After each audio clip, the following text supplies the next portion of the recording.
You're listening to the Yard of Greatness podcast, episode number 34.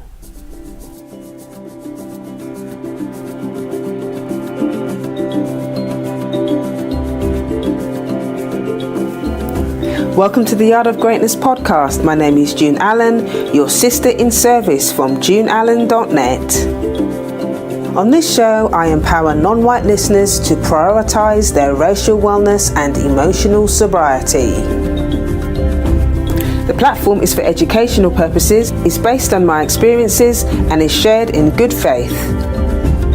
Always consult your doctor, therapist, or licensed mental health professional before applying any of the suggestions given within this platform. The vision is to build a blackalicious life of empowerment so there can be peace. Now on with the show.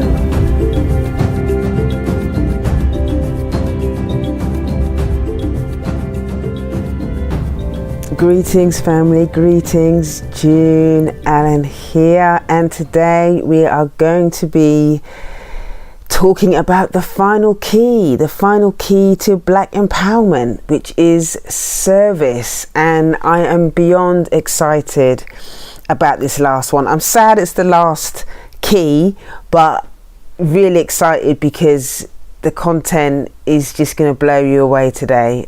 Today I'm sharing the platform with Sister Tamar, an amazing entrepreneur, an amazing mother, just a complete powerhouse who's going to share her story, who's going to be sharing her experience, strength and expertise with us, how she escaped domestic violence and child sexual abuse when she was in Jamaica, came to this country, and she's going to share her journey with us and how she used all of her experiences and her strength to now use that to give back and serve the community. It's such an amazing story, and I'm so honoured that she was able to give her time to come and share her story with us. So enjoy it and be inspired by it.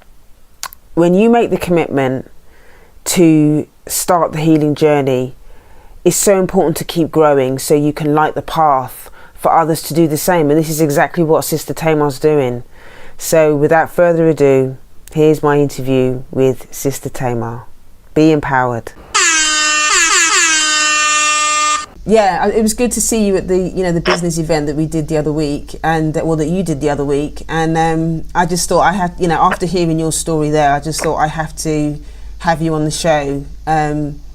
As the last key for black empowerment around service, and just hearing your story and hearing your journey was so inspirational that I just knew that the listeners had to hear your story and everything that you've been doing. So so give us a brief kind of overview of who you are and what you do.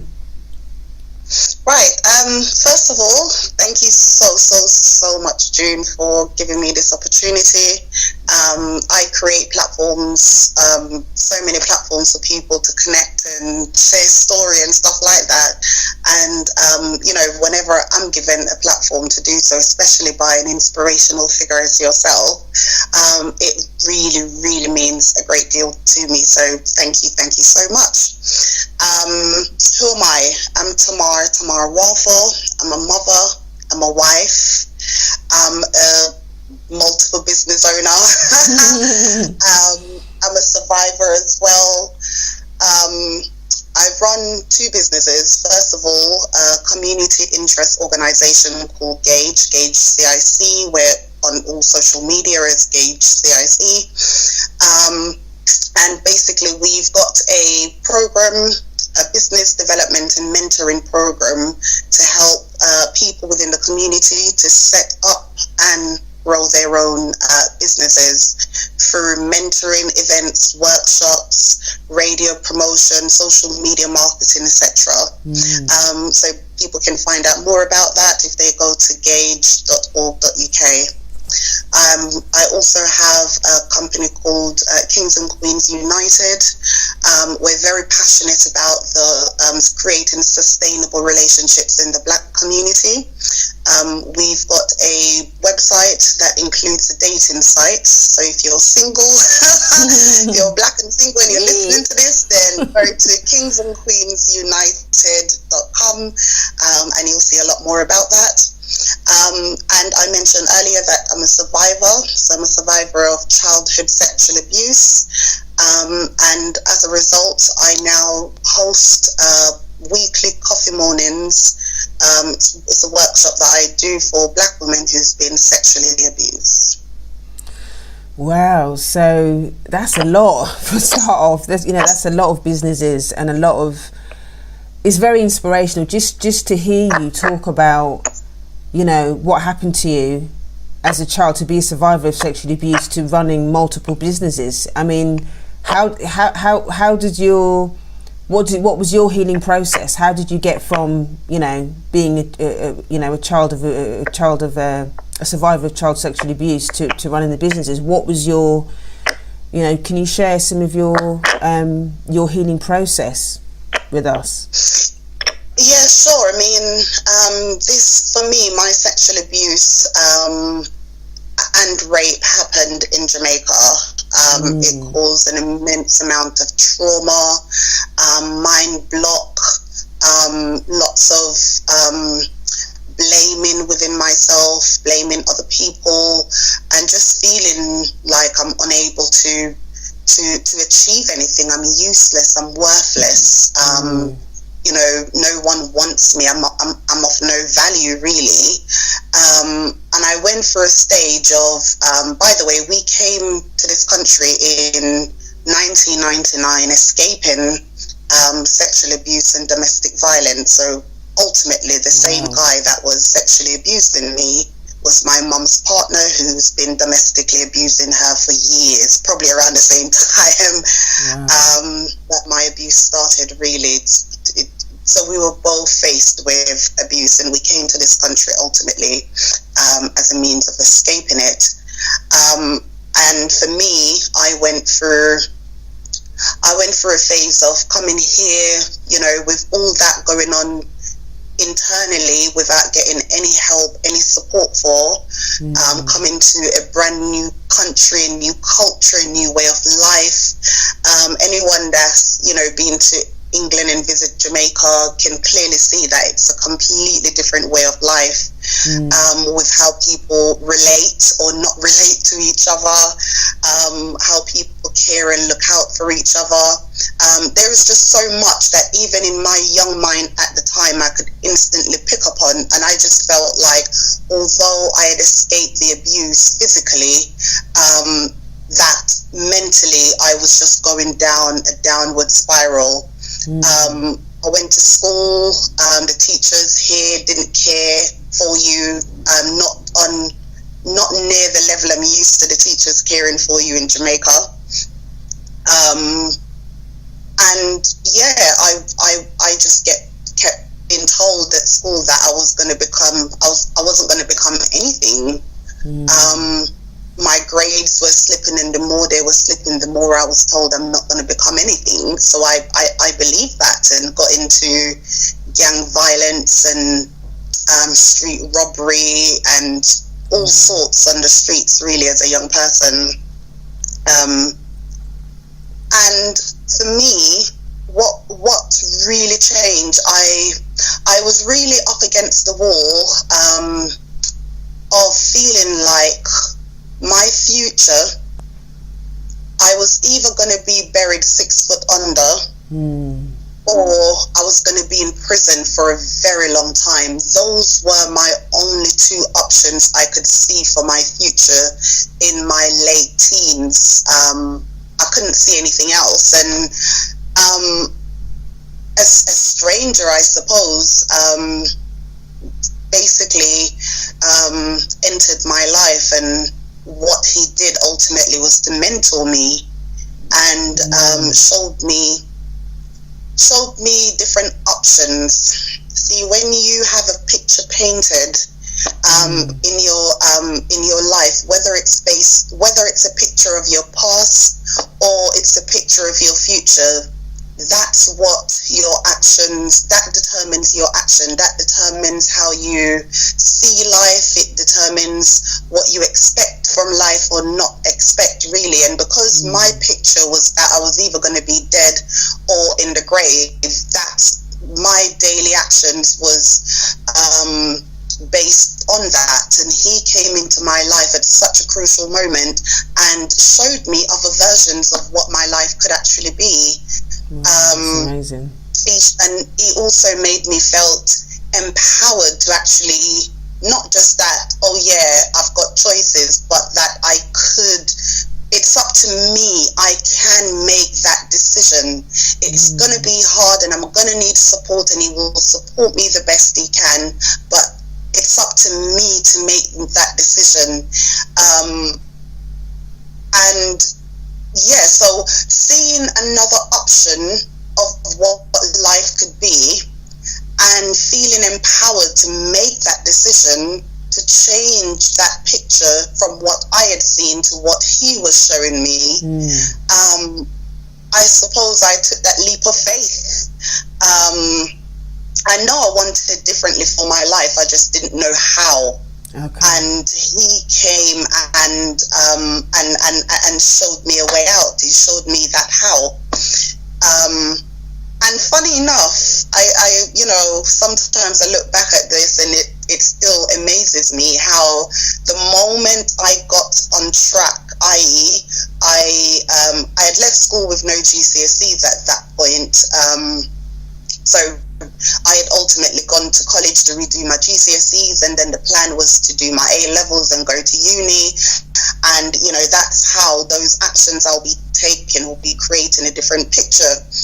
And it's so funny how before I even completed my GCSEs at college, he disappeared from my life. Like, just disappeared. Wow. Like, Wow. seriously. Wow. One moment he was available via phone, next moment I even went to his house and his uncle's like, oh, he's travelled and you don't know when he's going to be back. Oh no. Yeah, Wow. It was so weird. Up to this very moment here today, I've never spoken to that guy again. So he just appeared in your life, did the mentorship thing, and then vanished. Wow. Absolutely. And how did you deal with that? I'm not sure if I can express myself fully right now, in terms of the language I'm in my head to use, but pardon my French. It was a complete mind, put it that way.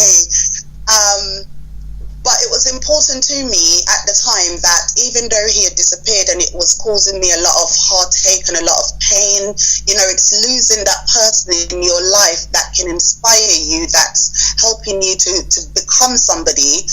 For a lot of people, this is their mom, this is their dad, this is a special role model in their lives. And it's almost like that person passing away, they didn't get any closure. It creates a lot of discontentment within that person. But something within me is always a fighter, and what became important to me is not necessarily the fact that he's not there anymore, but all the stuff that he taught me. Right. And I felt like if I had basically just, you know, gone back to my old ways, I would have been disappointing him. So not even disappointing myself at that stage. It was about trying to making him proud, and you know, if he's watching me from a distance or whatever, I wanted him to see that I have become something. All the work he had invested in me wasn't, like, you know, for no use. So that's what I used at the time to help me get through day by day. And yeah, I completed my GCSEs, did my A-levels, faced obstruction, you know, immigration-wise, because I didn't have paperwork that says I've got a right to study in this country without paying thousands and thousands of money. And whereas before I felt so helpless to do anything about my paperwork, my mind was reprogramming that at that point where it felt like nothing will stop me. There was a different sense of motivation that I had developed, a different sense of self-belief, that even if I can't see the way now, just trust that there is a way. Ask the right questions, speak to the right people. I suppose in today's world we call that networking, going out and, you know, finding like-minded people that can help us, kind of thing. And for me, I was networking around my college, speaking to teachers, people that I felt that understood the law and at least be able to point me in the right direction. And, you know, I was still like predominantly a child. I was, well, a youth. I was in my early 20s. I was consumed in fear of telling people your business. You know what us Jamaicans can be like, or us Caribbeans. That's just stuff we don't talk about. And I'm glad I did, because I've come to realize if you don't talk to people, if you don't try to seek help, then, you know, you're going to be stuck or consumed in that situation. And there is so much you're going to be able to, or you should be able to achieve, that you will be creating that barrier in your own way, when there is ways you could have jumped over it. Anyways, like I said, that burning desire that my mentor helped to create in me, it's like no barrier was too big for me to jump over. And if I didn't know how, my mindset was reprogrammed to try and find a way how. So all those techniques that I was developing back then, I've built on them throughout the years to become who I am today. But that's ultimately where it started from, and I didn't even realize. That is so powerful. That is so powerful that he showed up, mentored you, empowered you. It's almost like he lit a fire in you, and then he left knowing that the fire was there, and that you, even though he left, and obviously you were upset, that fire continued to burn. That fire continued to burn, even though he'd left and you were upset about him leaving. And that kind of is what's fueled you to continue on your journey to now. That, I mean, whoever he is, that's pretty awesome. Yeah, I definitely saw it as an intervention. For me, everything is about meaning, and the meaning that I draw from that was that my life was not designed to go down the route that it was going down. Circumstances was making me make bad decisions, and those decisions were, you know, taking me down a certain path, but that's not where my purpose lied. And life has a way of creating this intervention, and that's what I took it to be, an intervention that was required, and it's like that's all I needed, that intervention, because everything else lies within me. It's just for me, you know, to understand that and to see that, and that's the process that I was going through. I was starting to believe within myself, although it started with me wanting to make him proud. The more I was doing on my own and finding my own way through, the more I was starting to believe in myself, my capabilities. When I called up the council for the first time and asked, oh, who's my local MP, I was so much out of my comfort zone. Absolutely so much out of my comfort zone. I've never spoken to these people before. I've got no reason to. I didn't even knew they existed. Do you know what I mean? You're so lost in your own world, and now you're entering this brand new world with all these authorities that you've been programmed to be afraid of, and yet you're turning to them for help. It's a completely uncomfortable zone, but I pushed myself through that discomfort, find out who my local MP was, organize this meeting, turn up in my local MP office by myself, pouring out all my situation. Again, at that point, the amount of fear that's consuming me, but I am telling you, to me, things had to change. It cannot stay. My back was against the wall. I was on this journey. I'd done my GCSEs. I'm completing my A-level. I've got a place at university, and this is the only building block in my way. I had to do something about it. No matter to me what come out of it, I just had to. Anyways, telling the MP everything about my situation and hearing that actually there may be a light up at the end of the tunnel, according to what the MP was telling me. You know, he's very up to date with the laws, and he's aware, based on what I'm saying my situation is, I should not be in this situation legally. In fact, we were entitled to our indefinite leave to remain in this country years ago. Wow. I was told the Home Office has just been sitting on our paperwork and hadn't processed them.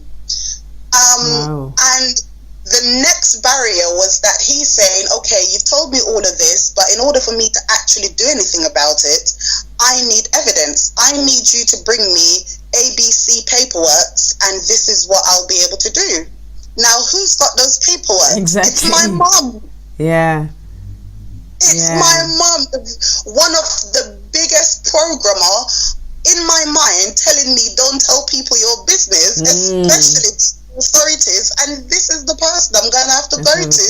One, to confess my sins, and two, relying on her to give me what I need to then take to the MP. Wow. Yeah, that's massive. So how was that conversation? When you actually went to her, how was that conversation? That's the thing. It was a lot better than I had thought. I was expecting screaming and shouting and name calling and telling me to get out the house, and you know what you're kind of used to. That's what I expected. But in fact, she seemed, when I spoke to my mum, she seemed a lot humble. I don't know if it's because of the end result that the MP had told me about, that I had went with. But I chose my time, obviously. It's not like I just rush back home and just say whatever. I chose my time. I chose my words. I was being very, very careful because I felt I only had that one shot. But when I told her not just what I had done, but what the MP said, that we are entitled to our indefinite leave to remain, and that he can do something about it. She didn't need to do anything at all. She had done all that she needed to do. All that was required. Just hand me these paperwork. I take it to him, and he does everything else. Something, I still don't know what it is, but something made her went ahead with it. She didn't cuss. She didn't scream. She talked calmly, and she gave me the paperwork that I needed. So again, fear us in a way cripples us and prevents us from doing the very act we need to do in order to get to the next stage in life. And that is a massive fear I could have allowed, but basically we just build up stuff in our minds, and luckily for me, I was able to overcome that, speak to her, and got the paperwork, gave it to the MP wrote the Home Office the letter. Within 2 weeks we heard back from the Home Office confirming, in fact, we are entitled to our stay, and all we needed to do is just complete this final survey. That's it. 2 weeks again, we were getting a phone call from my mum's solicitor saying we've all been granted our indefinite leave. So it wasn't just me, but me and my entire family. Wow. That's amazing. So that process you go through, these challenging, hard times you go through, you learn so much through these processes, even if you don't realize that you're learning, that by the time, I was able to be, by the time we got those paperwork, I absolutely started believing myself that I can accomplish things. I went to Brighton. I moved there. I didn't know anybody. I had to find somewhere to stay. I had to find a job, and I just got on in doing it. It sounds like you spent a lot of time doing a lot of this stuff on your own. It sounds like you're very isolated from, even from being a child and all the stuff that happened to you, the abuse and all the rest of it, and then having to do the Home Office stuff so you could stay. I mean, how did that impact, if you don't mind sharing, how does that impact the relationship that you have with your mum?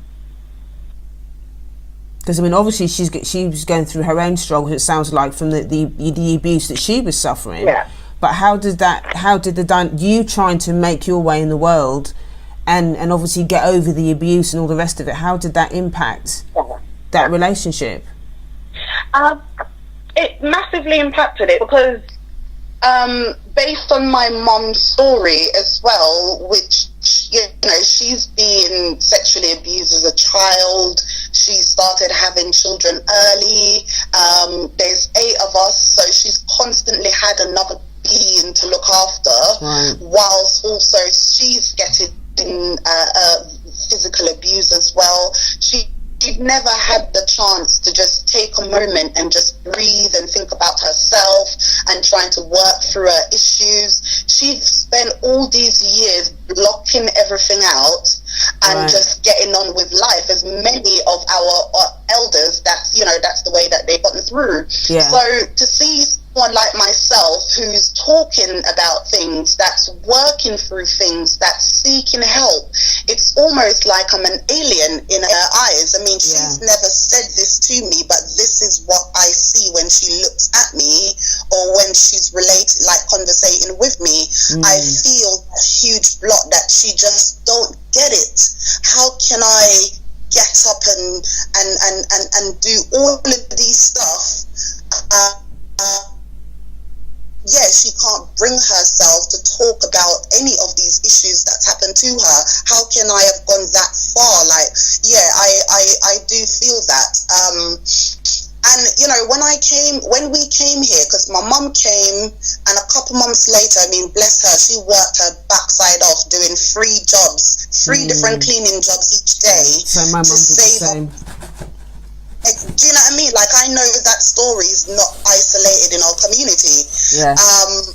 So by her doing that in a couple of months, obviously she was thinking about me. I'm the first one she took. She knew about the abuse, let's just say. And I'm the first one that she took. She had 6 children down there, and I was the first one she took. So I know ultimately she was trying to get me out of the abuse. Did she speak to you about it? So, exactly what I'm about to say. She didn't, and I couldn't get my head around that. I felt like, okay, now that we're no longer tied under, these extreme acts, we're away from it, we're free. We can talk about things and work things. I was absolutely disappointed, hurt even, that she didn't want to talk about these things. So it's like the vision that I was looking forward to coming here and, working things through with my mom, that just never happened. So when I went to university, funny enough, I did business and law, and one day in my law class, I hadn't looked to see what the module was or what that topic was for the day, and I just turned up in my class and I just saw the lecturer put it on the board. Today we're going to be discussing rape and what the law says about it. Wow. That, up to this day, my mind is still stuck when I think about that lecture, because that is all I heard. And I froze. I've got no idea what the law says on rape based on that particular class, because I never heard what the lecturer said in that class. You just blacked it out. I completely blocked out. I froze. I was having a breakdown internally. I was reliving a lot of these traumatic experiences that I had right there in the class. Feeling incapable of getting up and walking out, because as far as I'm concerned, if I do, then everybody's gonna know. And this is the reason, this is the reason why I believe that a lot of our parents can't have those conversations. I mean, I would say that we're the first generation of people, of children that, well, we're adults now, but we're the first generation of adults that are starting to really look at this stuff and take ownership of it and start really doing the internal healing work. And I believe that, because I was molested as a child as well, several occasions, and I never really was able to talk to my mum about it, and I internalized it and thought, oh, maybe I deserved it, maybe it was my fault, maybe I did something that I deserved to somebody to touch me inappropriately.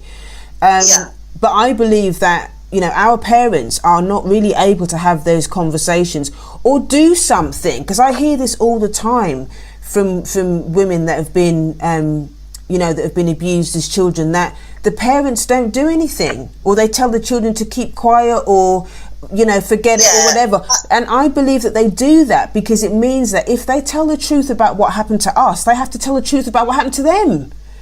And they're not ready. 100%, I agree. Like I said, my mum was abused as well as a child, and that's never something that she discussed, that she has dealt with herself. And then on top of it, when she found out about my abuse, now it started around when I was about 7 or 8 years old. And she found out, I don't know, maybe when I was around 12, 13. Wow. So all those years I had kept it to myself, living in that same house day in, day out.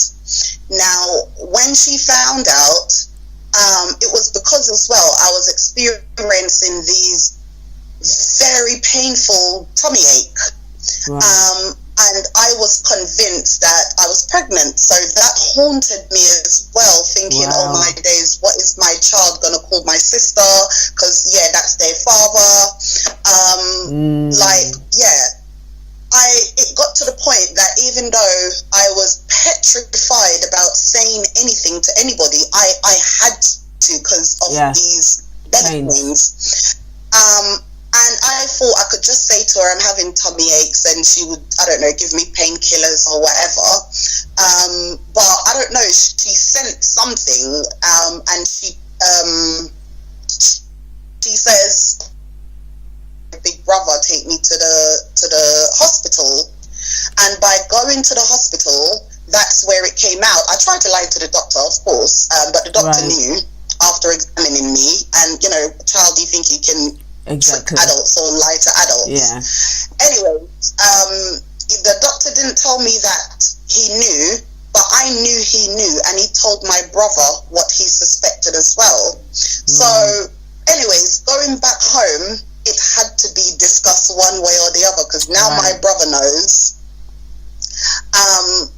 Did your brother speak to you about it? Did your brother speak to you about it? No. Wow. No. It was a very quiet journey back home. Wow. But I knew, I obviously didn't trust him to keep it as a secret. He doesn't have any reason to keep it a secret. I mean, naturally he's going to tell mum. Anyways, when I had the conversation with my mum, it was, as you can imagine, a very, very awkward conversation. She asked me about positions and everything else, and I had to answer her questions. Wow. Yeah. And then I thought, okay, now that this massive secret's out the way, this massive weight's lifted off me, I thought that's it. It's never going to happen again. She ended up moving away. She did find some courage. Like, my mom is a very strong woman, very, very strong. But situations have, killed her inside ultimately. But anyways, my mom had to come back into the situation because her babies ultimately are now back with him. And I suppose, in my opinion, you could have left me with a family member, but yeah, she brought me back into it. And I suppose at that point, I kind of took it that I'm a sacrificial lamb. I'm being used as a sacrificial lamb for the entire family, basically. And, she said to me, oh, if it happens again, then I should let her know. That's the only thing I remember her saying when she brought me back into it. But I lost complete and utter faith in her. Yeah, it's trust. You don't trust. You can't trust. 100%. And because, to me, she was his punching bag as well. So it's like, what are you going to do about it, really? Yeah. So, of course, it continued, and I never said anything more to her, and she never asked me anything else. What's the point in keep having these conversations, because neither of us can actually do anything about it. Yeah. So that's why I thought that when we finally moved here, things would have been different. We could now talk about it, let it off our minds, etc., which never happened. And then, like I said, that moment at uni now, that's where the real work now would have kicked in. So yes, the class at uni became the biggest trigger for me, and I couldn't put it back in the bag and pretended like it never happened, like what I was doing all these years. I sought help, immediate help, and I was getting counselling, but I had years of counselling, and in the initial part of my counselling and therapy, all I wanted, June, I'm telling you, to this moment, I can still feel that pain. All I wanted, a hug from my mum to say. I'm just getting emotional here. I so relate. You just want your mum. You just want your mum. My mum to give me that hug, like this genuine hug, and tell me everything will be okay. I've got you, my daughter. I've got you, and I'm getting goosebumps. Yeah, because I remember those moments. Yeah, and they just never. And you know what? Something that I remember speaking to my therapist about is that what's painful about these situations is sometimes that you go through the initial trauma of the abuse, and then what happens is when your family, particularly your mum, obviously as a black woman, you want your mum, and so that then becomes a secondary trauma, because then you don't get the support from your mum, you don't get the support from your family, everyone's hushing it up, and then obviously you've been in the situation where you've been put back in the situation again. So it just becomes more painful. So then the abandonment after the abuse comes to light becomes a secondary trauma. So then you're re-traumatized again. And the difference, how I processed it at that time was, to an extent, fair enough, you couldn't do much to help me back then because, you yourself was being abused. But now, we can't blame him as to why you can't help me. What is your reason for failing me another time? What is your reason? Now there's nothing for you to hide behind. We are thousands of miles away from the perpetrator. We're not in that situation anymore. But he's in the mind. It becomes psychological. At the time when I needed that, to me there was just no excuse in those moments, and therefore it became even more painful, because at the time all I process it to say you just don't want to, and that's even more painful. It is painful.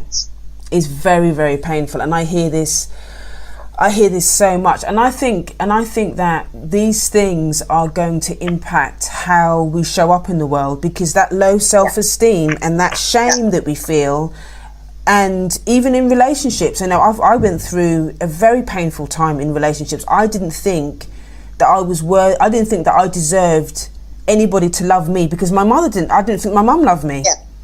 I think, well, if my mum can't love me, and it's not about words. It's not about words. Because there was a few occasions where my mum did say that she loved us, she loved her children, but I didn't feel it. No, I didn't feel it. But the difficult thing about this situation is that it's layered. Okay, it's layered because I'm also aware that we're slave descendants. And you can't have 500 years of rape, abandonment, trauma, beatings, lashings, all the rest of it. The slave descendants left the plantations. They didn't go into no therapy, so of course they're going to pass it on. But the important thing to remember in this situation is that we have to separate that out so we can heal. There's a difference between understanding that they're also victims of racism. I did a video about this the other week about, not allowing our mother's story to stop our healing, because that's where we get trapped. We tell ourselves, oh, well, I understand why my mum did that because She had her own, you know, she, like you said, your mum was also a victim of abuse. She's also a victim of racism. They've had their own stories. We understand all of that. But in order for us to really heal from this, we have to give ourselves permission to feel the pain, to process the pain, to honour the anger. Because for a long time, I'll be honest with you, full disclosure, I was pissed off. Yeah, I was pissed off. But there's this thing around, oh, well, you know, you're not really allowed to be angry with your parents. You're not really allowed to be angry with your mum. It's like a taboo, you know? Well, that's it. Like, when I came here and I didn't get what I expected from my mum, and when I started playing up, as they would say, it wasn't just because of what I'd experienced, but it was because of the anger I had towards my mum that I was living in. Fair enough, I was, you know, away from the physical sense of the sexual abuse. Yes, I'm still affected mentally, emotionally, spiritually, but what was predominantly vital at that time is that I was living in the anger. Every day I had woken up, seeing my mum and being triggered constantly of the anger that I had for my mum, and obviously I didn't feel I could do anything about it. So, you know, it deflected into me, you know, going out there taking drugs and getting into all these bad companies and getting up to all, you know, it's a way of distracting me from what's really going on inside. And not to deviate, but this is why I've got a lot of patience for our young people. Yes.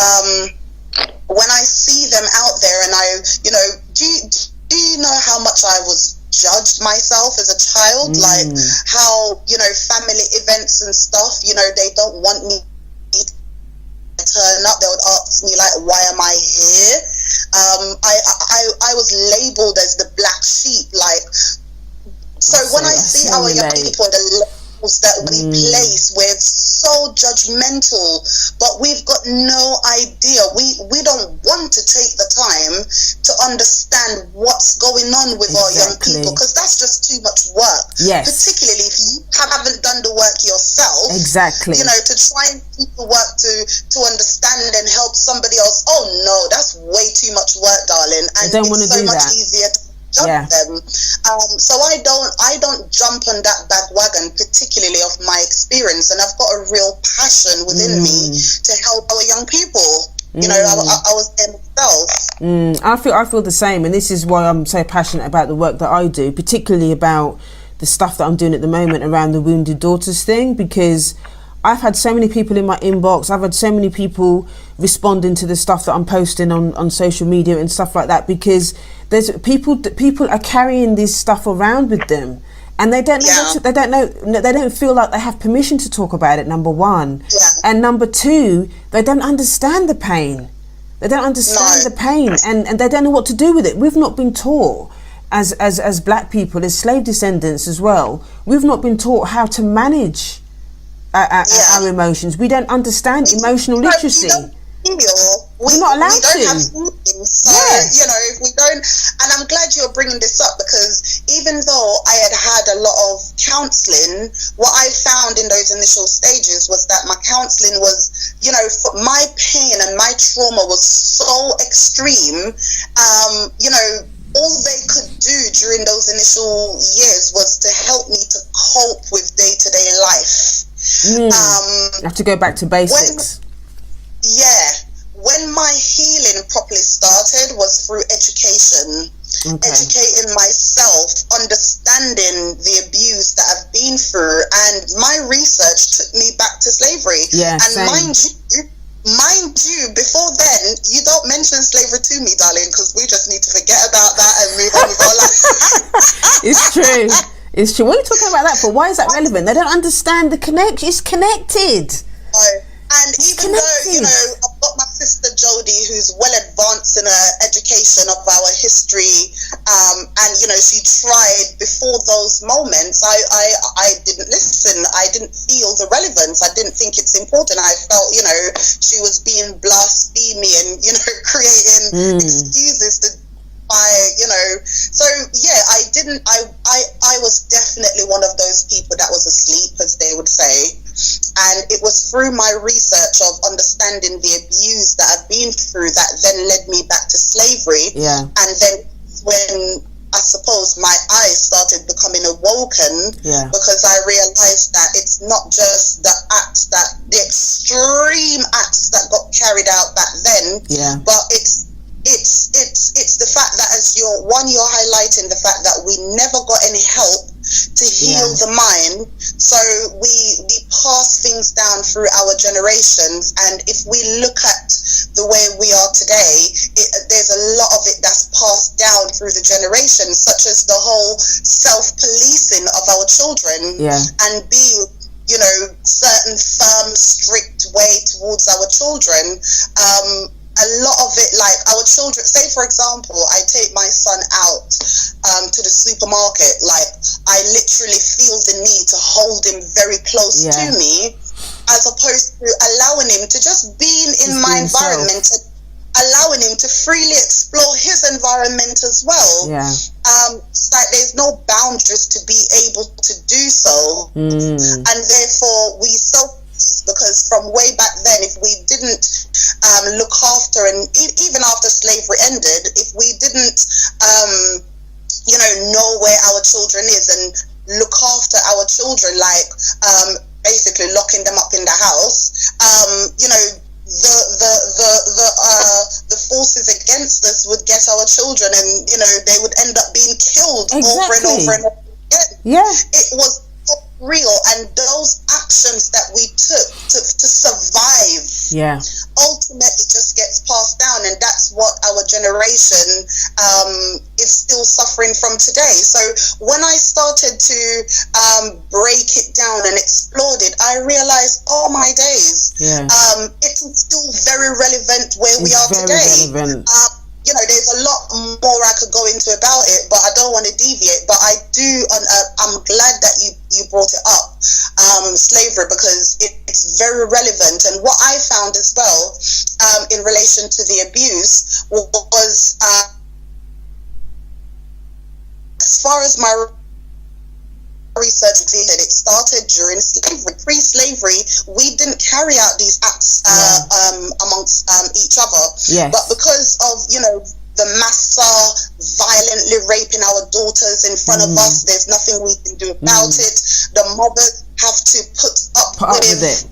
That happening to their children. The mothers also, if your child is beautiful, that's felt like a curse. It's a curse because mass is going to want it. The massa is going to want it. And even if your child is ugly, either way, at some point the massa is going to come knocking. How, as a mother, do you prepare your child for that?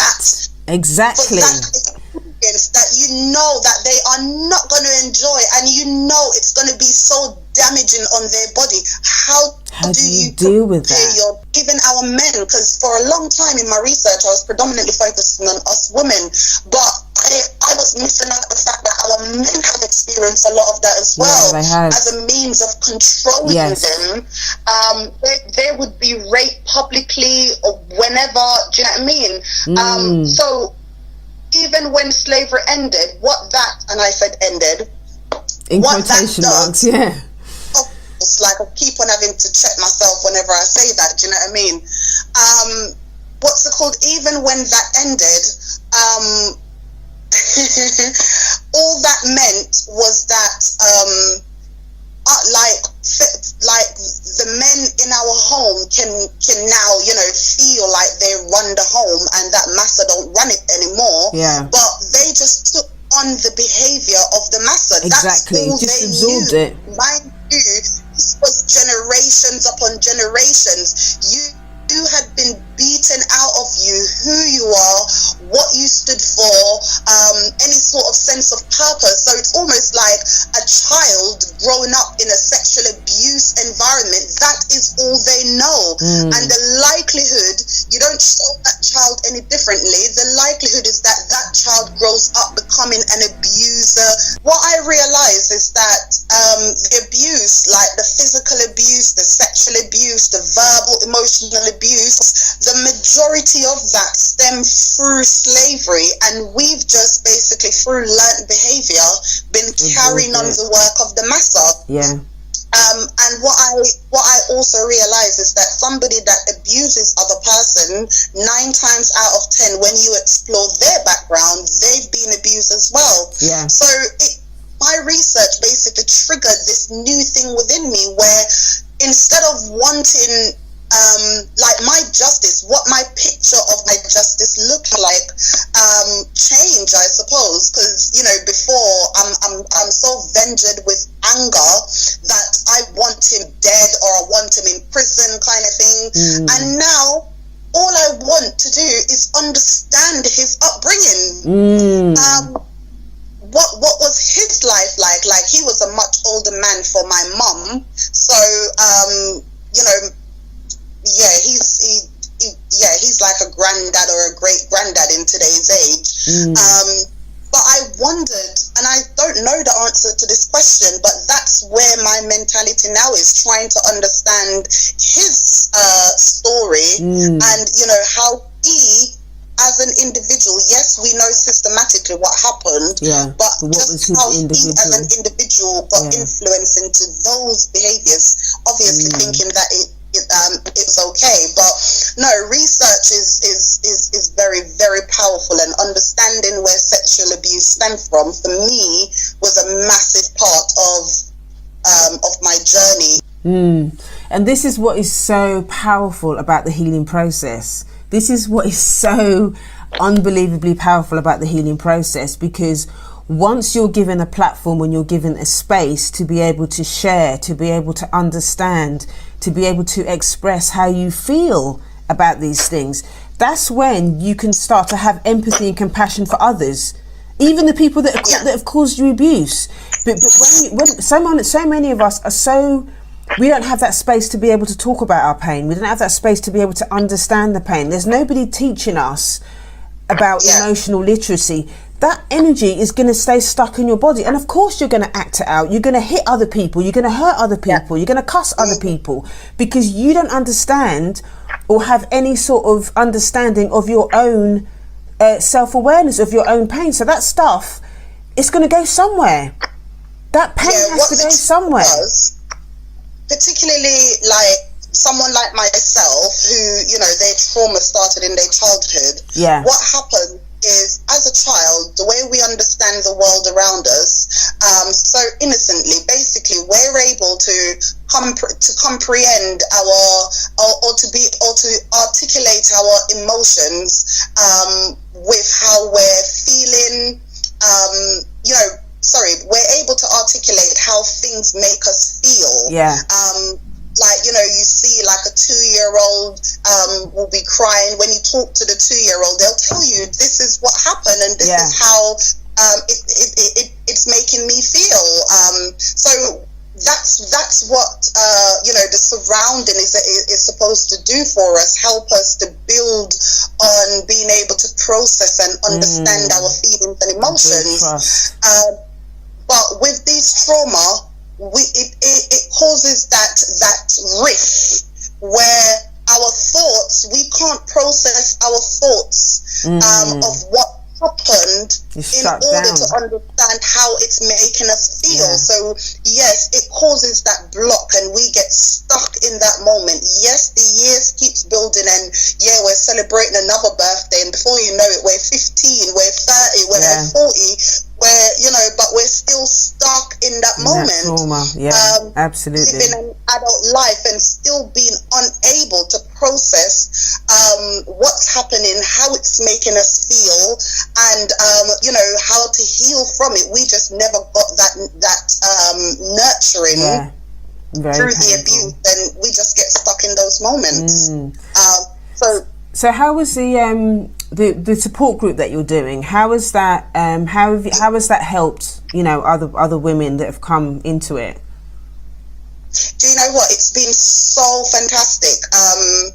We gather on the basis of sexual abuse, but there are so many things surrounding the abuse that you find so appropriate to speak about, and you still find healing of those, you know, surrounding circumstances. What I love about my group is that, you know, hearing from the ladies constantly telling me that they feel safe to discuss anything, just about it's wonderful. anything. And that for me is a job well done, because that is something I wanted to create, that safe space where we can come together and discuss these well-needed issues that need discussing, well overdue issues. So the fact that they feel like that, I'm very thankful to have that platform. We do activities, we do talking, so it's not just sitting around a table having depressive conversations over coffee. We have really fun activities where we learn to trust ourselves and to trust other people. So apart from the activities and apart from the talking, what's really important about the group as well, like I said, is these other surrounding issues, like talking about issues of our parents, talking about you know, getting beats as a child. Just this, basically, it now feels, because I wanted the group to shape itself, and I'm glad I went there with that open-mindedness. Because now we're at a point where we can discuss anything, and each person in the group feels safe enough to contribute to the conversation. In the last session, we revisited, or we specifically did some work to reconnect with our child self, with our inner child. And that was so powerful. Even for me, what it did was the picture that was stuck in my mind as a child. I recreated a different picture. So looking back, I automatically, you know, brought myself to this doom and gloom place. Now looking back is a lot more cheerful and a lot more powerful, and a lot more uplifting. So I'm changing my own story. So even hearing some of the other women as well talking about, you know, what connecting to their inner child meant for them was also very inspiring. I'm loving my group, absolutely loving my group. It's weekly, it's a huge commitment, it's voluntary, which means I don't even get paid for it. You know, every little coffee or tea or sugar that's needed, I have to take it from my pocket, but trust me, the reward is absolutely priceless. How many of them keep telling me that no matter what counseling sessions they go to, it's nothing compared to this? And I'm not saying don't go to counseling, come to my group, but it is so rewarding being there, going through my own healing as well as being able to impact on everyone's healing. It is so rewarding. I relate because this is one of the things reasons why I love what I do as well, because it's not about I'm some sort of perfect human being and I'm coming to, you know, I've got my cape on and I'm coming to save everybody. I heal as I teach. I share, and people share back to me, and I learn something. And this is another reason why I do it, because I need them just as much as they want to share with me. That I need them as well. I need them for my own healing, and that is so powerful, and it keeps me humble. It's a very 100%. Humble place to be, and I love that. I'm there because I want to learn as well, and I want to heal. I want to hear, I want to hear their stories. And, this is something that's come up a lot, in working with other black women, is that, I recently did a webinar actually, and they were talking about how painful it is for them because they don't trust other black women. They find it hard to trust other black women, and I think it does stem from the relationships that we've had with our mothers and stuff like that. And it's hard because every time, and I went through a stage where I couldn't get close to black women at all because I was so triggered. And that's because I hadn't done the internal work that I needed to do around my mum. And the more I've done the work I've done around my mum, the more I'm able to accept myself. and the more I'm able to, you know, connect with other black women. And I think that's why a lot of black women can't connect, because a lot of us are still holding on to that pain. We haven't found an outlet to be able to process that stuff. We're still carrying that intergenerational trauma. We still haven't found an outlet to be able to tell the truth about what happened to us. And that is the reason why the work that I'm doing, the work that you're doing, and so many other people are doing, and specifically, you know, around the abuse stuff that you've been talking about. And I think this is the real root of what's holding us back. I mean, I know people talk about, oh, you know, I hear a lot of the narrative around how setting up businesses is the way to heal. I don't believe that, because you can't set up a business if you're broken inside. You've got to do the internal work, because you might be able to set the business up, but are you going to be able to sustain it if you've got no self-esteem? Absolutely not. Like, your business is an absolute reflection of you. I mean, in English law, businesses have their own identity, but in reality, your business is your identity. You know, the business will only grow as far as you're growing. Yes. And if your growth, if you've got a business, your business today is as far as you know. So all the stuff you know has gotten you to where you are today. Yeah. In order to keep moving forward, you have to keep growing. You have to keep developing. And absolutely. You will then form new ideas, the new momentums to apply it to your business, to take it further and further and further. So I completely agree in the sense that,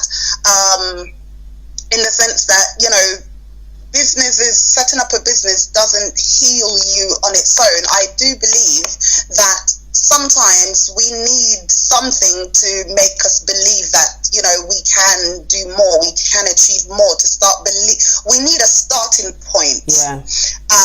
Like, you know, my mentor gave me my starting point, or helped me created my starting point.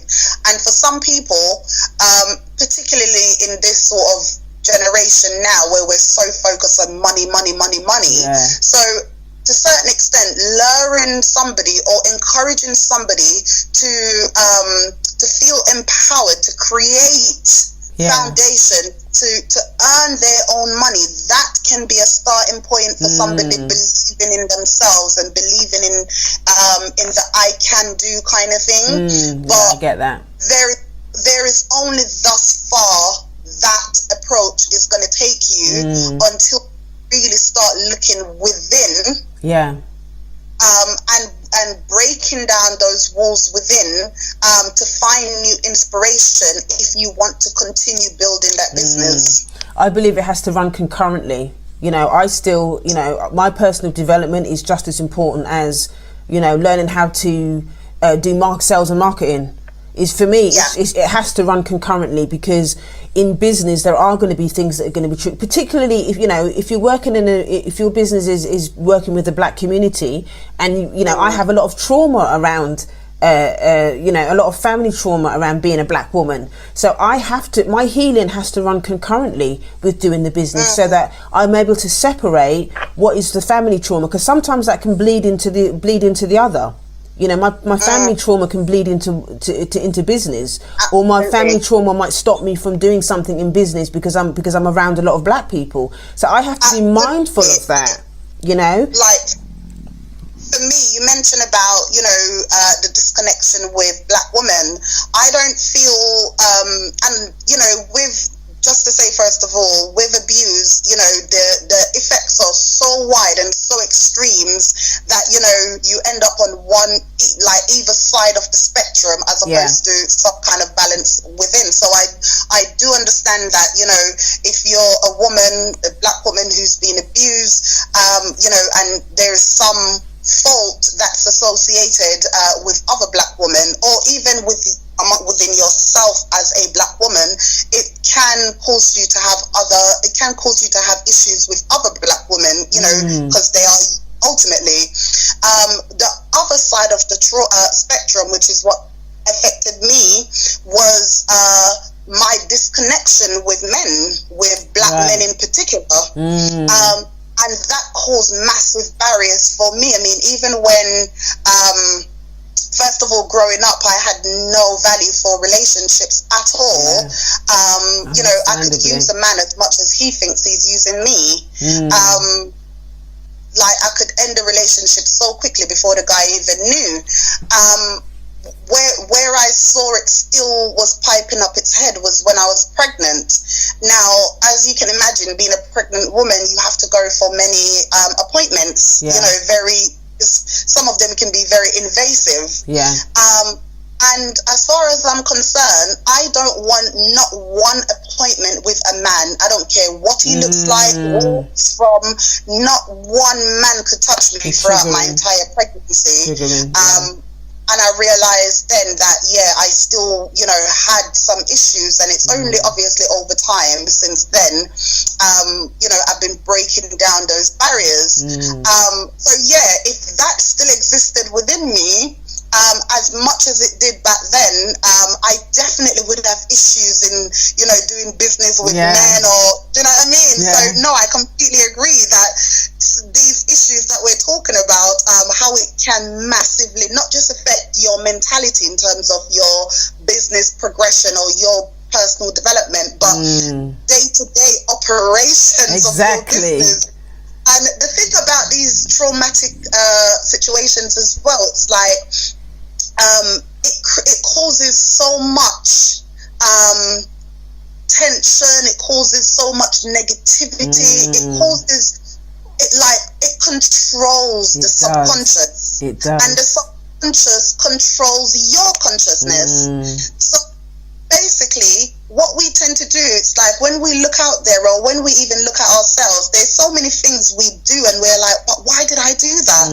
We can't understand, and it's because our subconscious is controlling us, and all traumatic experience which is left unresolved is stuck in those moments where the trauma existed. So we're basically like, I don't know, like blind person driving a car. You know, it's bound to end up in a car crash until we recognize that within ourselves. First of all, remove the blindfold and try to, you know, make our way through. This is the healing journey. Tell the truth. We have to start telling the truth.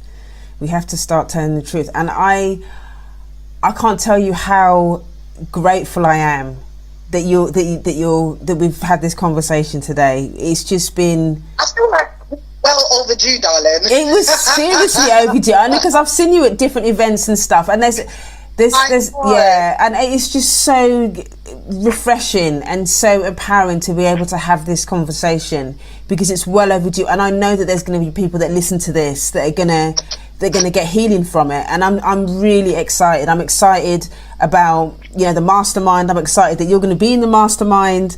I'm excited for your group that you're doing, and you know, at some point I'd love to come and visit your group as well, and have a chat with the ladies there, you know, at some point. And it's just so beautiful to hear, you know, what happened to you, and then where you are today, and then now you're giving all of this back. You're giving it back in the support group, you're giving it back with the dating site, you're giving it back with the you know, the business thing. And for me, this is true empowerment. This is what true empowerment is about.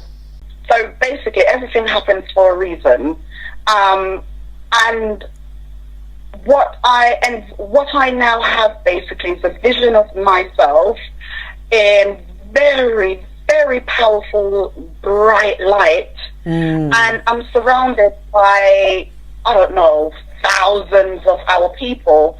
I don't know what I'm doing. It feels like I'm on stage. I don't know what I'm saying specifically, but I get the feeling I'm having a massive influence over the crowd, the thousands and thousands of there. So now that absolutely drives me, and it's almost like, I don't know, it's almost like everything that's happened from birth till now is building me towards whatever this vision, this picture, this blueprint I've got of my future, what I'll be doing there. And it makes me do a lot of research, again, growth and stuff like that. And I'm now starting to believe that black people in general, but a lot of us specifically who've experienced these traumatic experiences, it's almost like a force trying to stop us from what we were destined to achieve. When I look around me, and before I speak out about abuse, I probably didn't know anyone that admitted about being abused, but now there's so many people in my circle now, which is so fantastic and so amazing. But when I look around me and see these people that's been abused and see where their passion lies, it's in some form of empathy role. It's in some form of helping or giving back, and I'm seeing this common theme over and over again, which, like I said, it reinforces what I'm starting to believe, that, you know, from the moment we were born, we were destined for certain, perhaps healing role within the community. And the force that's trying to keep us in place, you know, create or, you know, situations for us to be even more defective than we already are as a people. But I suppose I don't want to say, oh, if I can do it, then anybody else can. But I do want to say, if we can only realize what is happening, and if we can only find the courage, because through my experience, I realized that we have so much potential within us. Potential, like for me, I don't believe I've even tapped into a quarter of my potential. So we have so much within us, and all it takes is for that initial decision to want to do things differently. And I'm not saying it's easy, of course not. You know, the trauma affected our mind. We're stuck in the past ultimately, which is, you know, I wouldn't wish that on my enemy. We're constantly triggered, not just by what we've been through as individuals, but what we've been through as a people. We're constantly living in a state of alert. There is so much against us. And of course, with the support of people like myself and you as well, helping similar people who's been through what we've been through, basically, the more of us that can, I don't even know the right words to use, because I know it can be very controversial. But my point is, the more of us that can snap out of it sounds like a massive understatement. But I suppose I'm looking at it now, having gone through it, and thinking, snap out of it, because you can do it. Snap. Don't let it control you. But the more of us that can heal through our journey, really, there is just such a big purpose for us to go out there and fulfill. And that purpose then helps other people, other women like me and you, and even men as well, other black people, ultimately to heal through their journey and then continue helping others. So we've got a massive purpose, and the purpose is bigger than you and me. Absolutely. You know, as an individual, the most satisfying thing, the two most satisfying thing as an individual is growth and giving back. Those things are absolutely priceless. You have to grow in order to keep giving back. You have to keep growing in order to keep giving back. And the more you give back, the more you're helping other people to be in that position to give back. That's how it works. It's paying it forward, isn't it? It's paying it forward. And I think, you know, like you said before, it's not about saying, well, if I've done it, you can do it too. But it's giving people hope. everybody's going to have their own process. It's about giving people hope. Empowerment. Yes. Absolutely, because that's what I felt I got. And, you know, if my mentor was still in my life today, I would probably still think, yeah, it's him that's helping me to do it. But ultimately, all he did was gave me inspiration. He lit the fire for you to do it for others. That's what he did. Exactly. And that inspiration have carried me on this massive journey. I would never have predicted all of these things that's followed that would have happened, you know, since then. But that's what we are now supposed to do for other, for our people, like helping them to light their own fire. And that's it. Just provide the platform. That's ultimately what service is. It's not, you know, telling people, oh, you have to do it this particular way. It's like, well, here's the tools for you to have your own process. I'll tell you my story and hope it helps you and hope it inspires you and gives you hope. But ultimately, your story is your story. Enough. For some people, that's enough. Hearing somebody's story that they can relate to, which is, again, one thing I hope to be within my community, to be that inspirational figure where people don't look at me like, oh, yeah, she was born with gold spoon in her mouth or anything, but seeing from where I'm coming from and what I've done to be able to find those nuggets of inspiration just by hearing about my story. So powerful.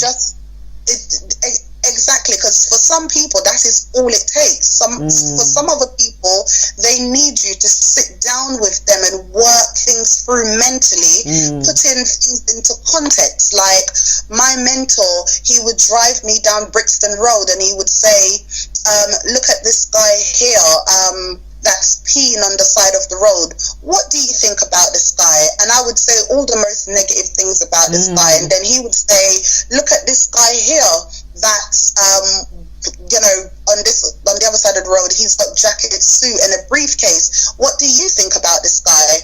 And I would say all the most positive things about this guy. We don't know these men from, as they would say, from Adams, but just how, you know, how you carry yourself, how people instantly just judge you, and all perception of you is how they then react with you.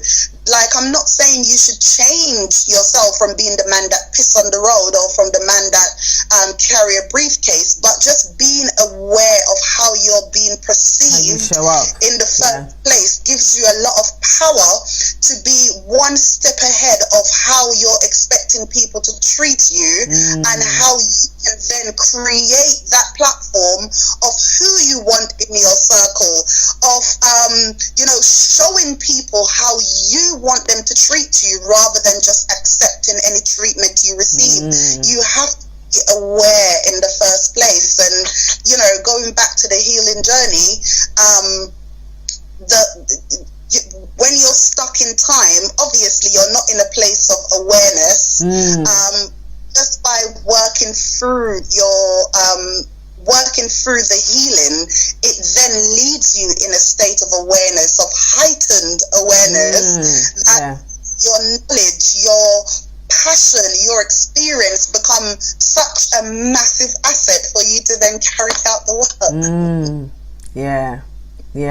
No, it's just very powerful, very powerful. Oh my gosh, Sam, I'm gonna have to wrap up now, but oh my God, this has been such an amazing, I can't wait for people to hear this podcast. It's been an amazing, and we've been on for an hour and 20 minutes now, and we could go on forever, but I'm sure that, you know, the conversation, so much I haven't mentioned. I can imagine. And then we, you know, definitely we'll get you on again to talk about some other stuff, and I'm sure it's going to be a very powerful mastermind, and you know, the 6-week mastermind we're going to do is going to be absolutely amazing. So share with the listeners what you've got coming up next. I know you've got several businesses. Do you want to share something with the listeners about what you've got coming up? Yeah, I mean, firstly, any black woman who's been sexually abused or in fact abused in any way, as far as I'm concerned, we've all been abused, but you have to identify. When I say we've all been abused, I mean not even if it's not sexually, one way, shape or form.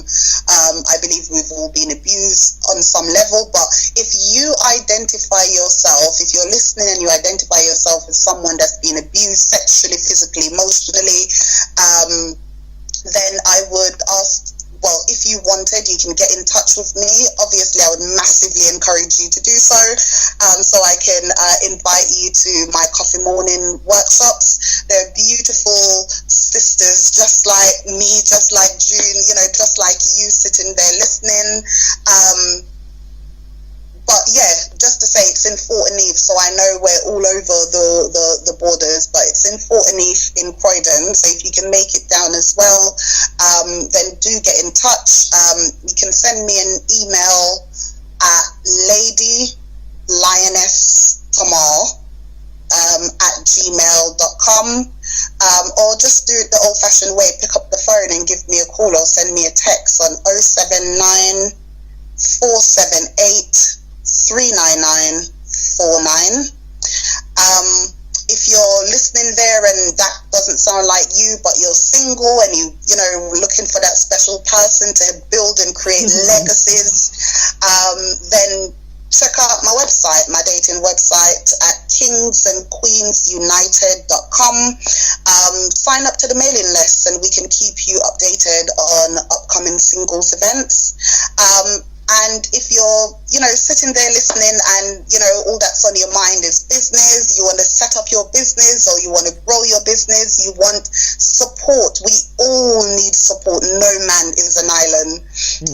So if you want any level of support at all, to analyze, to research your market, to make the right decisions, to build the right team, to find out how to turn your hobby into a profit-making business, wherever you are in your state of thinking when it comes to setting up your own business. And if you haven't already set up your business, you can do that.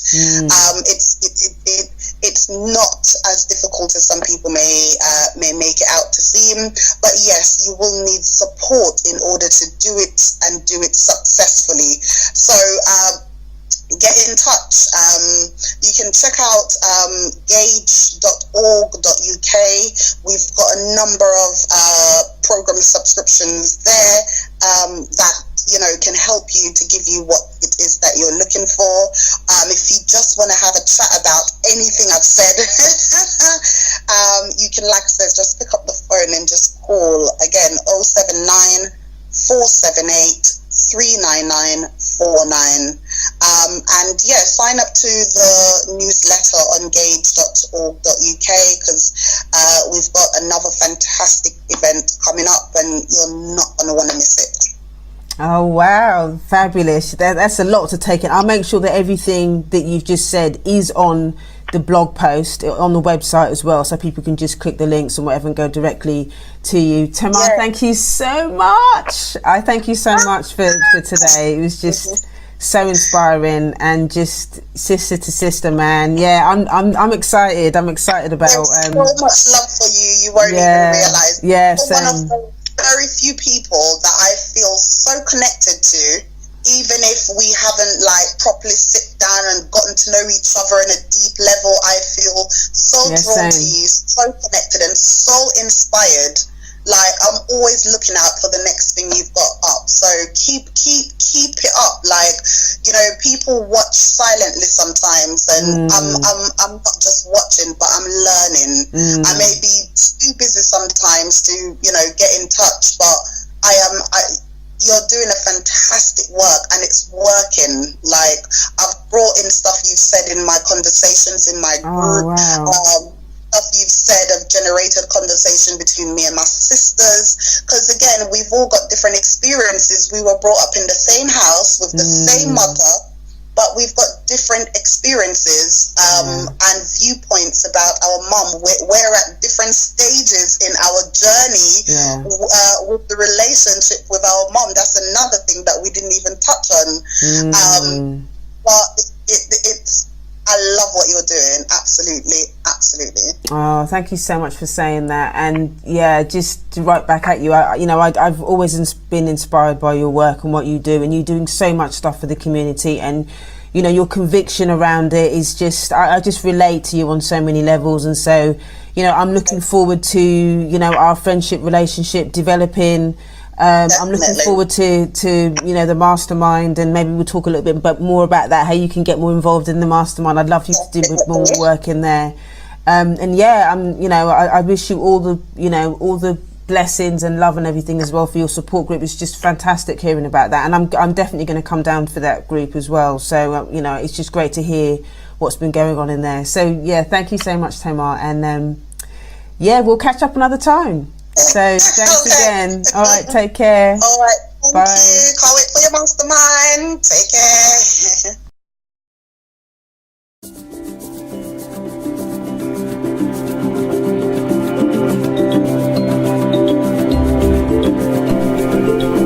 This podcast is sponsored by the Yard of Greatness Empowerment Program, Build Your Blacknificence. A compassionate 6-week mastermind honouring the wounded daughters of abusive black mothers. We're constantly told that we should honour our mothers, but what do you do when she repeatedly behaves dishonourably? Many wounded daughters cope with maternal abuse by venting to others, blaming yourself, and believing that things will change if you just try harder. Deep down, you know that these things don't work, and now you're trapped inside the resentment of being unheard. What has been the cost of that relationship? What has been the cost of you not addressing your pain? How does it impact your ability to love, to thrive? If you're exhausted by the self-doubt and anxiety around your mother's behaviour, I have an opportunity that will transform the way that you feel about yourself and the relationship.